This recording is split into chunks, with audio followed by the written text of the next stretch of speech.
Hello दोस्तों, मैं गोविंद शर्मा आपका स्वागत करता हूं अपने यूट्यूब चैनल रोशन साई स्टडी पॉइंट में, जिसमें आज हम बात करेंगे समाज शास्त्र क्लास 12th चैप्टर नंबर 6 सांस्कृतिक विविधता की चुनौतियां। ये इस वाली बुक का हमारा लास्ट चैप्टर होगा। इसके बाद हमारी जो बुक है, ये फर्स्ट बुक, ये कंप्लीट हो जाएगी। इससे पहले मैंने आपको चैप्टर्स कराए हैं, उनकी वीडियो का लिंक मैंने डिस्क्रिप्शन में ही दिया हुआ है, उसको आप अवश्य देख लें। ये आपके सिलेबस के लिए बहुत ही ज़्यादा इंपॉर्टेंट रहेगी और आपके जो भी अपकमिंग जो भी बोर्ड एग्जाम्स हैं उसके लिए भी बहुत ज़्यादा महत्वपूर्ण रहेगी। तो आइए शुरू करते हैं अपना चैप्टर नंबर 6 सांस्कृतिक विविधता की चुनौतियाँ। जो चैनल पर पहली बार आया है वो चैनल को सब्सक्राइब कर ले और वीडियो को ज़्यादा से ज़्यादा शेयर करें। तो सबसे पहले हमारे माइंड में क्वेश्चन ही आता है कि आखिर विविधता होती क्या है। तो जो विविधता है, तो विविधता से शब्द होता है वो असमानताओं के बजाय भारतीय समाज के अंदर अंतरों पर बल देता है। जैसे हम कह सकते हैं कि भारत एक महान सांस्कृतिक विविधता वाला राष्ट्र रहा है, और इससे हमारा तात्पर्य जो होता है, इसका मतलब यही है कि इसमें बहुत सारे सामाजिक समूह एवं समुदाय एक साथ निवास करते हैं। इसके अलावा भारत में विभिन्न प्रदेशों में भाषा अलग है, अलग अलग रहन सहन है, अलग अलग खान पान है, अलग अलग वेशभूषा देखने को मिल जाती है, अलग अलग प्रथाएं देखने को मिलती हैं, परंपराएं मिलती हैं, लोकगीत मिलते हैं, लोक गाथाएं मिलती हैं।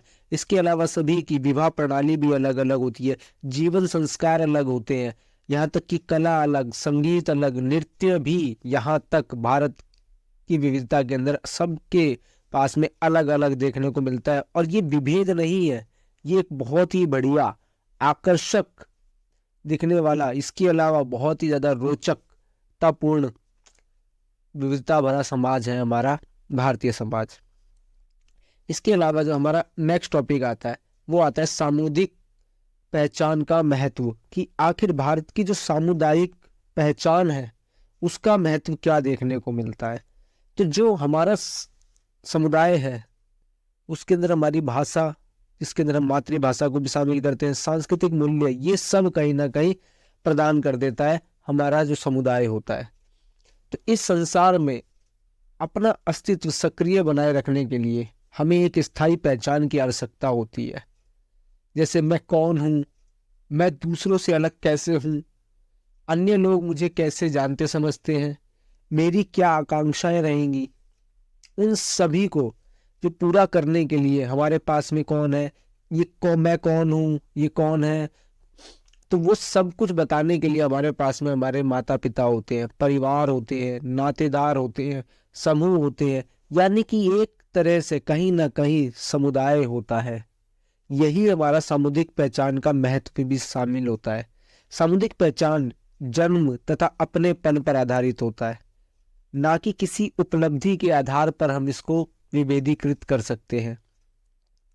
यह हम क्या है इस भाव पर बल देता है, ना कि क्या हम बन गए हैं इस बात पर। इसके अलावा जो सामुदायिक पहचान होती है वो कहीं ना कहीं भावनात्मक रूप से जुड़ी होती है।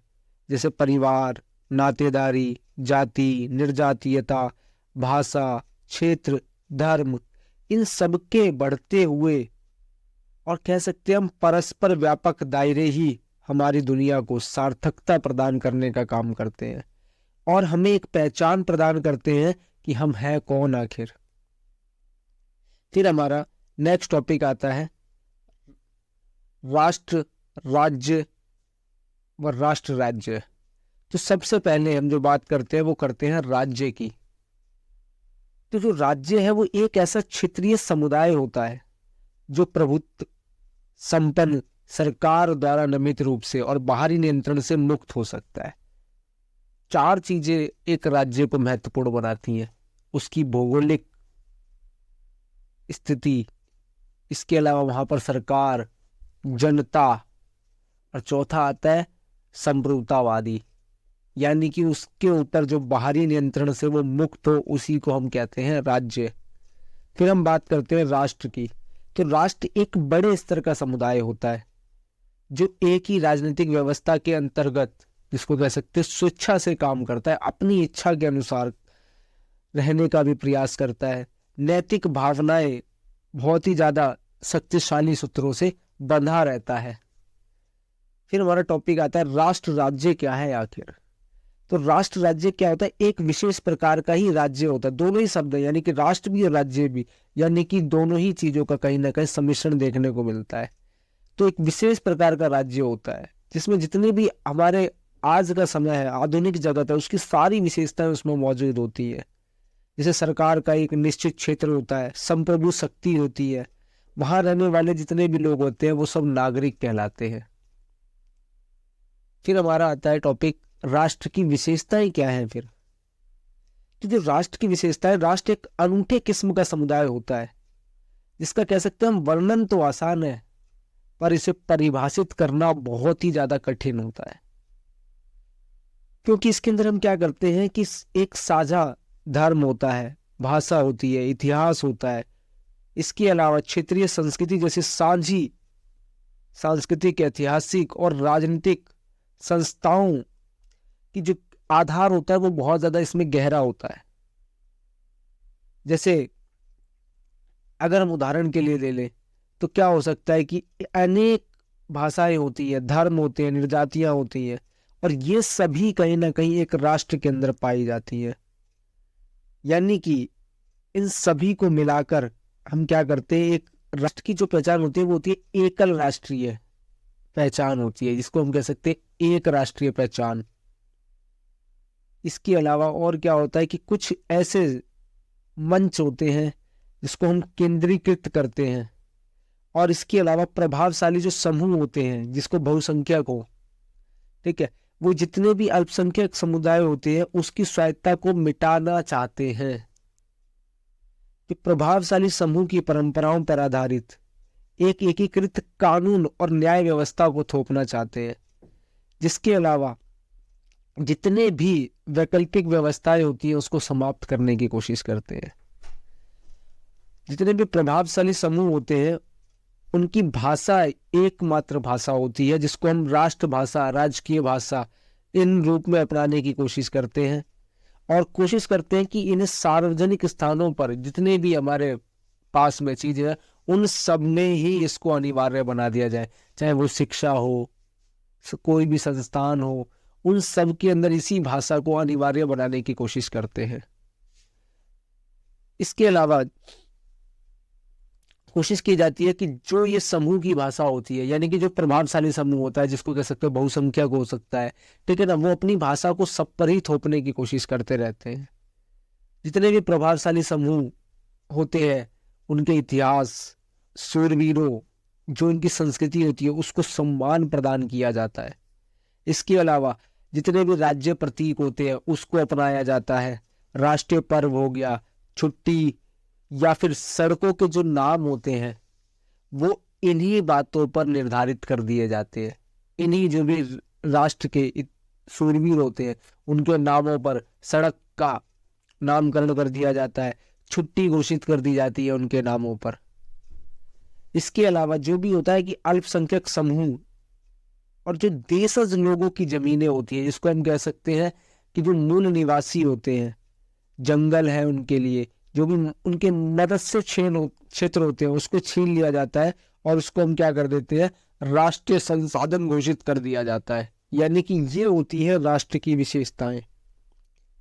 फिर हमारा अगला टॉपिक आता है सांस्कृतिक विविधता और भारत राष्ट्र राज्य के रूप में।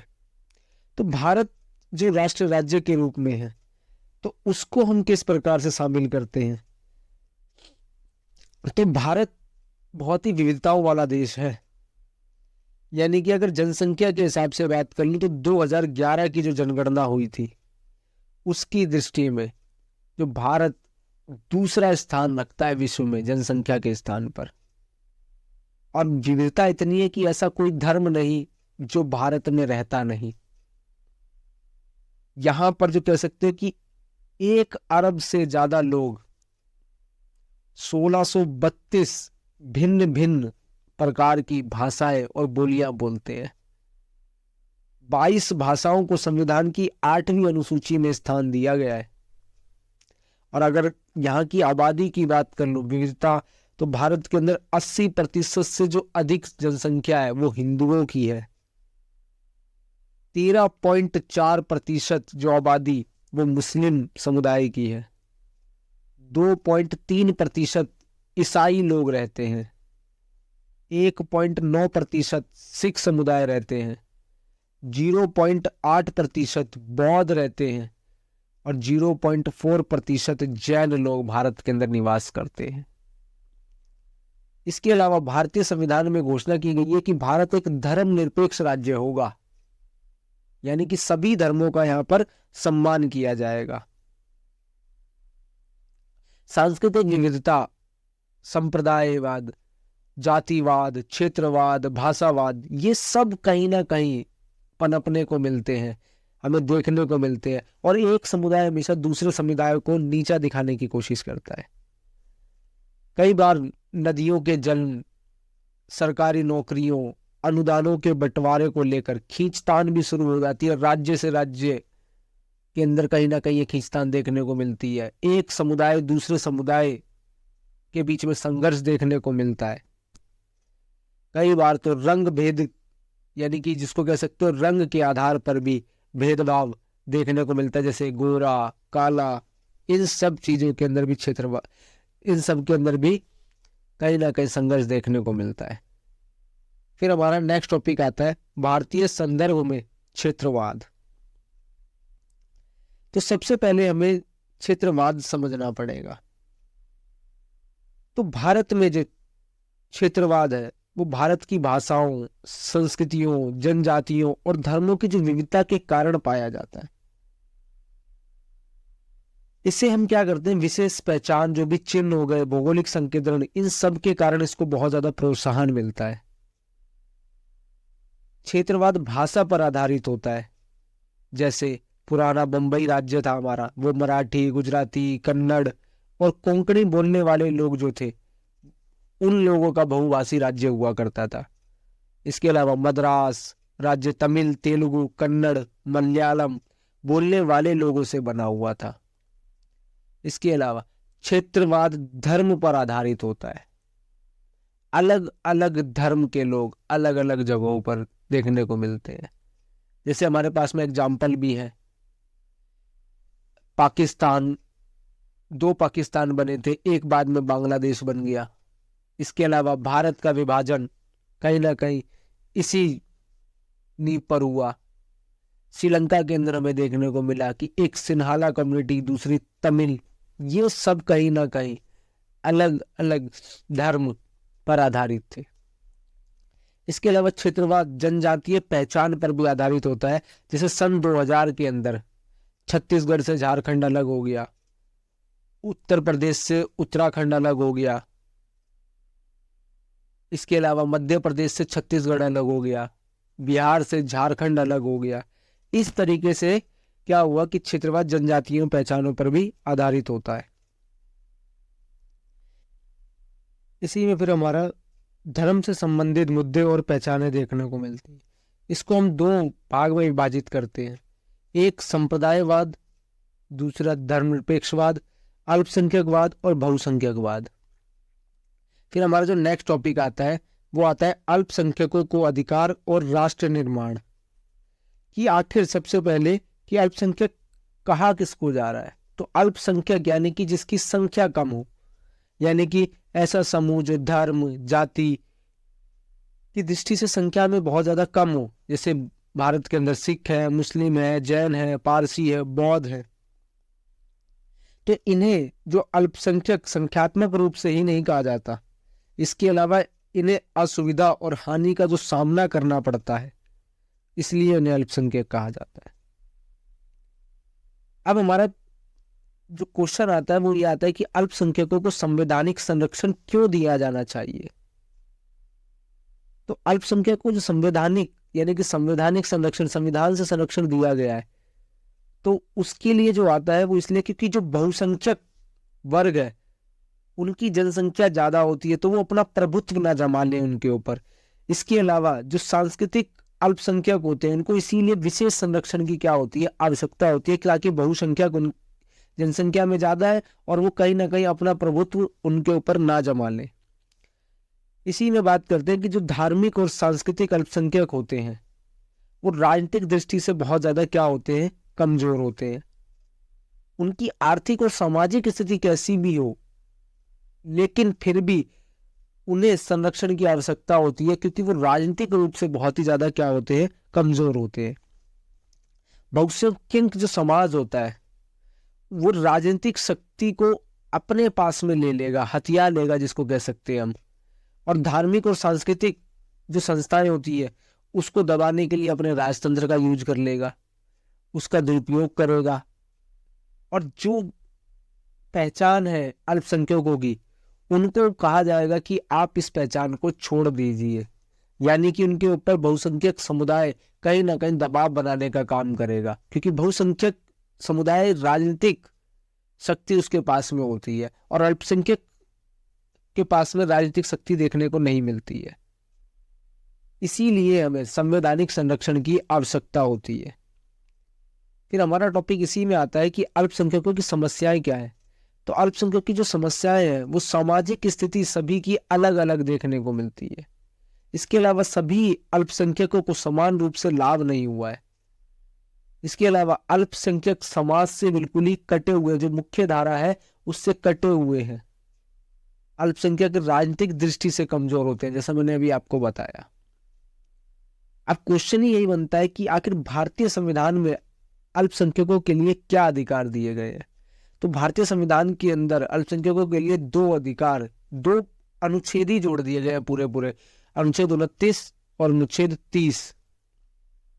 ये कहीं ना कहीं भारतीय संविधान में जोड़े गए हैं। तो सबसे पहले बात करते हैं अनुच्छेद नंबर 29 की, कि जो भारत के राज्य क्षेत्र है या उसके किसी भी भाषा के निवासी हो, नागरिकों के किसी अनुभाग को जिसकी अपनी विशेष भाषा हो, लिपि हो, संस्कृति हो, उसे बनाए रखने का अधिकार होगा। यह 29 का पहला पार्ट कहता है।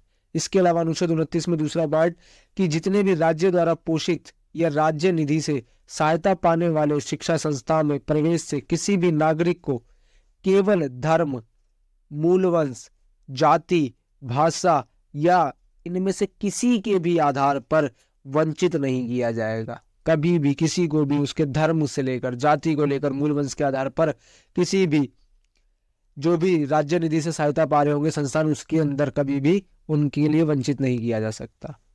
फिर बढ़ते हमारा अनुच्छेद नंबर 30 आता है, कि धर्म या भाषा पर आधारित सभी अल्पसंख्यक वर्गों को अपनी रुचि की शिक्षा संस्थाओं की स्थापना करने का अधिकार है, प्रशासन का अधिकार है। इसीलिए कई बार आप देखते हो कि माइनॉरिटीज कॉलेज होते हैं, माइनॉरिटीज स्कूल होते हैं, मुस्लिम समुदाय के अपने स्कूल हैं, अपने कॉलेज है, सिख समुदाय के अपने कॉलेज है, अपने स्कूल है। लेकिन इसका मतलब ये नहीं है कि इसमें सिर्फ और सिर्फ इसी समुदाय के लोग पढ़ेंगे, नहीं, पढ़ेंगे सभी समुदाय के लोग। इसमें मना किसी की नहीं है कि किसी को भी जाति के आधार पर, धर्म के आधार पर मना नहीं कर सकते, लेकिन फिर भी अपने लिए उन्होंने खोले हैं। लेकिन इसमें पढ़ने के लिए दूसरे समुदाय के लोग भी पढ़ते हैं, संरक्षण के लिए दिया गया है।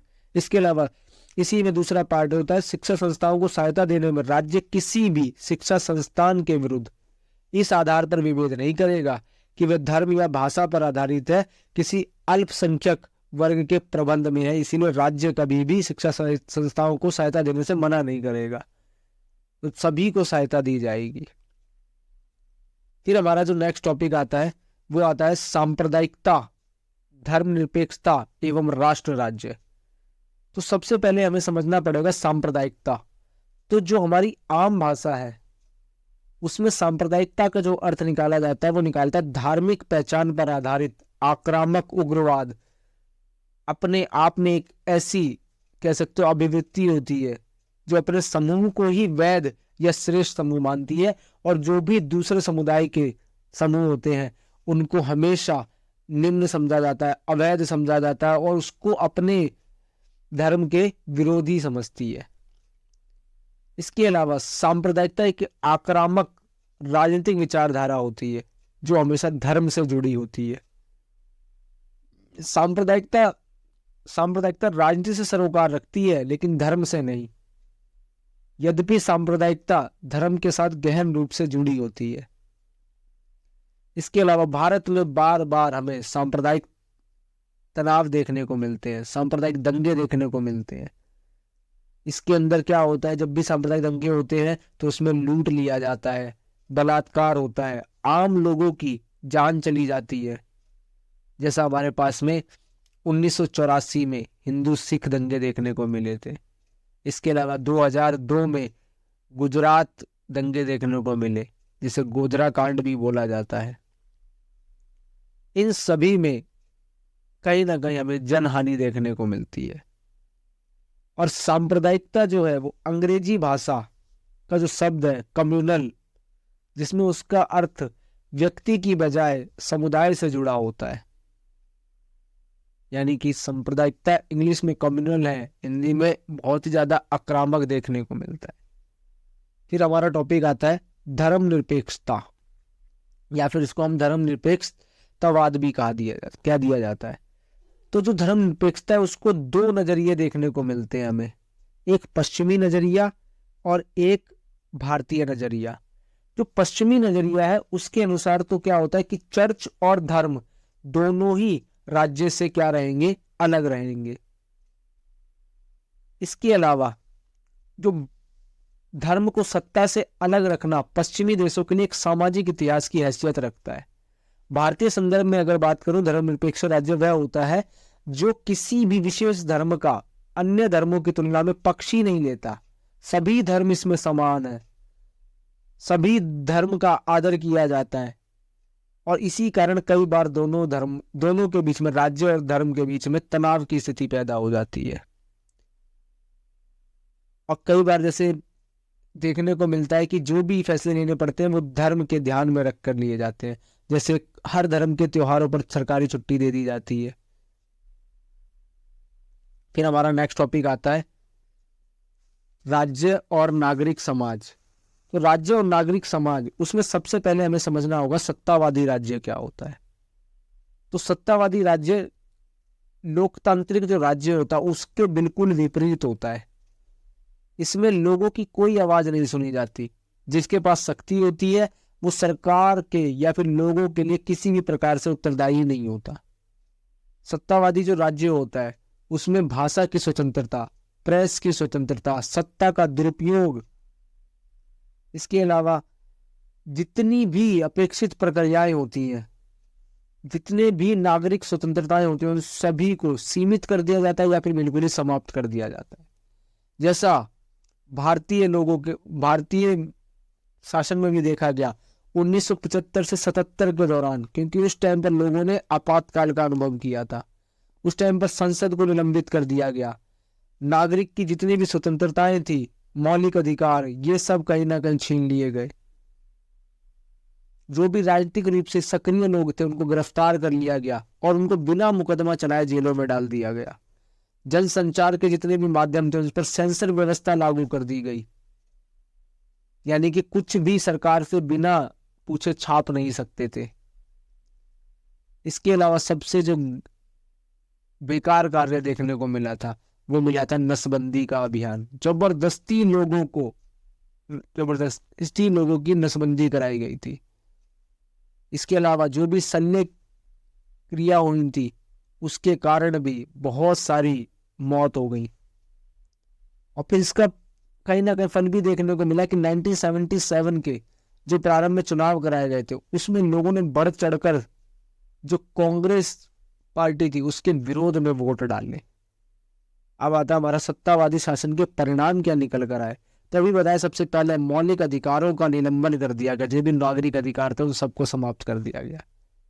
दूसरा, कहीं ना कहीं सामाजिक आंदोलन की जो शुरुआत देखने को मिली वो इस टाइम पर हो गई, जैसे महिला आंदोलन, हमारा पर्यावरण आंदोलन, नागरिक आंदोलन, दलित आंदोलन, ये सभी आंदोलन कहीं ना कहीं देखने को मिले और लोगों ने बहुत ही बढ़ चढ़कर लोकतंत्र को बचाने के लिए भागीदारी निभाई। हमारा नेक्स्ट टॉपिक आता है नागरिक समाज। आखिर नागरिक समाज क्या है? तो नागरिक समाज इसके विपरीत होता है कि नागरिक समाज उस व्यापक कार्य क्षेत्र को कहते हैं जो परिवार के निजी क्षेत्र से परे होता है, लेकिन राज्य और बाजार दोनों क्षेत्र से बाहर होता है। नागरिक समाज में अपनी इच्छा से संगठन होते हैं, सक्रिय नागरिकता का जो क्षेत्र होता है वो व्यक्ति मिलकर सामाजिक मुद्दों पर चर्चा करते हैं, जैसे गैर सरकारी संस्थाएं, राजनीतिक दल है, मीडिया है, श्रमिक संघ आदि हैं। ये सब कहीं ना कहीं देखने को मिलते हैं। अब नागरिक समाज कुछ तो अच्छे काम कर रहा है तो नहीं उठाए गए कुछ मुद्दे भी आते हैं, जैसे जनजाति की भूमि की लड़ाई कर ली, पर्यावरण की सुरक्षा का काम करा, मानव अधिकार, दलितों की हक की लड़ाई लड़ी, जो हमने अभी आंदोलन के टाइम देखा। जितनी भी गंदी बस्तियां उसकी हटाने के विरुद्ध आवासीय अधिकारों के लिए अभियान चलाए गए, प्राथमिक शिक्षा संबंधी सुधार किए गए। फिर हमारा लास्ट टॉपिक आता है सूचना का अधिकार। तो सूचना का जो अधिकार, राइट टू इंफॉर्मेशन, 2005 का है। तो सूचना का जो अधिकार था वो संसद द्वारा 15 जून 2005 को पारित कर दिया गया था, लेकिन 13 अक्टूबर 2005 को लागू कर दिया गया था। पूरे भारत में 13 अक्टूबर 2005 से लागू कर दिया गया। और इसमें होता क्या है कि कोई भी व्यक्ति हो, किसी भी सार्वजनिक जो भी हमारे प्राधिकरण होते हैं उनसे सूचना मांग सकता है, और जो भी प्राधिकरण होता है उससे ऐसा की जाती है कि वो या तो जल्दी ही उसका आंसर कर दे, नहीं तो 30 दिन का टाइम दिया जाता है, 1 महीने का जिसको कह सकते हो, उसमें उसको उत्तर देना ही पड़ेगा इस संस्थान को। अब सूचना के अधिकार के लाभ क्या देखने को मिले? तो लाभ यही हुआ कि इस अधिनियम के अनुसार जो भी व्यक्ति था सरकार से धन के आवंटन, कर की मांग कर सकता है। इसके अलावा जो भी निधि दस्तावेज होता है उसकी फोटोकॉपी मांग सकता है। जितनी भी परियोजनाएं चल रही हैं उसमें कितना पैसा खर्च किया गया है उसके बारे में जानकारी प्राप्त कर सकता है, दस्तावेज प्राप्त कर सकता है। इसके अलावा जो भी कार्य चल रहा है उससे अभिलेख का निरीक्षण भी कर सकता है, और उनसे जुड़े जितने भी प्रमाणित नमूने होते हैं, सैंपल होते हैं, उसके ब्लूप्रिंट, उन सबको लेने का अधिकार होता है। अब जो नागरिक को सूचना दी जाएगी वो अलग अलग चीजों से दी जा सकती है, जैसे प्रिंट आउट में भी दे सकते हैं, डिस्क से भी दे सकते हैं, फ्लॉपी टैब से भी दी जाती है, वीडियो कैसेट से भी दे सकते हैं, या फिर कोई भी इलेक्ट्रॉनिक माध्यम से जो भी प्राधिकरण होता है वो सूचना प्रोवाइड आप कर सकता है। तो ये था हमारा चैप्टर, इस बुक का ये लास्ट चैप्टर था। इसके बाद हमारी ये वाली फर्स्ट बुक जो है भारतीय समाजशास्त्र की जो फर्स्ट बुक भारतीय समाज, ये वाली पूरी होती है। मैंने बहुत ही बेहतरीन तरीके से आपको पूरी बुक कराई है, सभी चैप्टर्स उपलब्ध है, उनको देखिए, आपके लिए बहुत ज़्यादा बेनिफिशियल रहेंगी। और साथ ही हमारी MCQ जो सीरीज चल रही है उसको भी देखना ना भूलिए। तो जो चैनल पर पहली बार आया वो चैनल को सब्सक्राइब करिए, लाइक कीजिए, शेयर कीजिए, और कोई भी डाउट है उसको कमेंट कीजिए। धन्यवाद। आज के लिए इतना ही। Thank you.